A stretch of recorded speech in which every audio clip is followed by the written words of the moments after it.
réalité aujourd'hui du terrain atteste qu'en termes de bilan, quand même, le bilan est élogieux, même si il faut reconnaître qu'il y a beaucoup de choses restent à faire. Nous tous, nous sommes très d'accord sur cet aspect-là. Les élections présidentielles, avant le jour du vote, à travers plusieurs paramètres, avant même la campagne électorale, il y a eu des éléments qui ont quand même montré que la coalition Benno Bokk Yakaar serait difficilement victorieuse. Il y a même des scénarios qui nous avaient projetés autour de moins de 25%. Mais la réalité du terrain a fait que nous nous sommes battus, on n'a pas été victorieux, la coalition n'a pas été victorieuse, mais on a eu 33%, au moment où le camp adverse, le camp victorieux, est autour de 62-63%. Mais je pense que la lecture qu'il faut en faire, c'est une lecture simple. Le candidat du PASTEF a été tête de liste des élections législatives de 2017.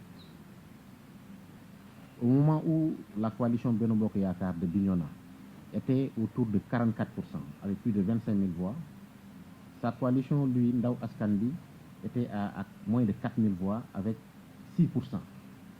Tête de liste nationale lors des élections législatives. 2 ans, on quitte de 6% à 63%. Nécessairement, quand on fait quand même une bonne analyse statistique, on se pose des questions et on cherche les éléments qui ont contribué à ce bond. Parce que nous tous, quand même, nous avons été sur le terrain. Le candidat est venu à Bignona, il a fait une communication, mais en termes de choc de programme, il n'y a pas de comparaison. Parce que d'ailleurs, la campagne n'a pas été même axée sur un programme. Comme tous les observateurs le disent, il y a eu un ensemble de discours et d'armes non conventionnelles qui ont été utilisées pendant la campagne et qui n'ont pas milité en notre faveur.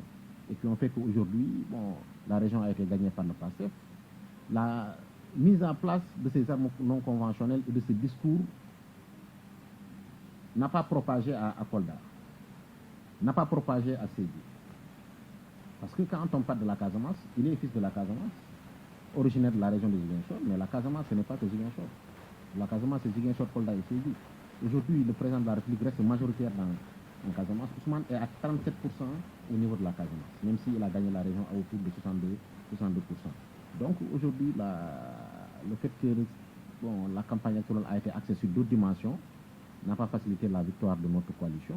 Nous avons tiré tous les enseignements parce que ça a été difficile, même si, comme je l'ai dit avant d'entamer la campagne, on a été prévenu, mais on n'y croyait pas parce que le bilan était élogieux. Les populations qui sont restées depuis plusieurs années à attendre l'accès aux besoins sociaux de base, notamment l'eau, l'électricité, etc.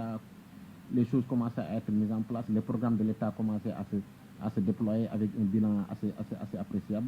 On n'a pas compris que dans ce contexte-là où la boucle du Bluff est en train d'être totalement refaite, où la boucle du Kaloumaï va être faite, les études sont déjà bouclées, les missions d'audit sont passées sur le terrain, elle va être faite dans le cadre de la réhabilitation de la RN4, où les études de la boucle du Fogny sont finies. On annonce même Sindiang Bignona comme un premier tronçon.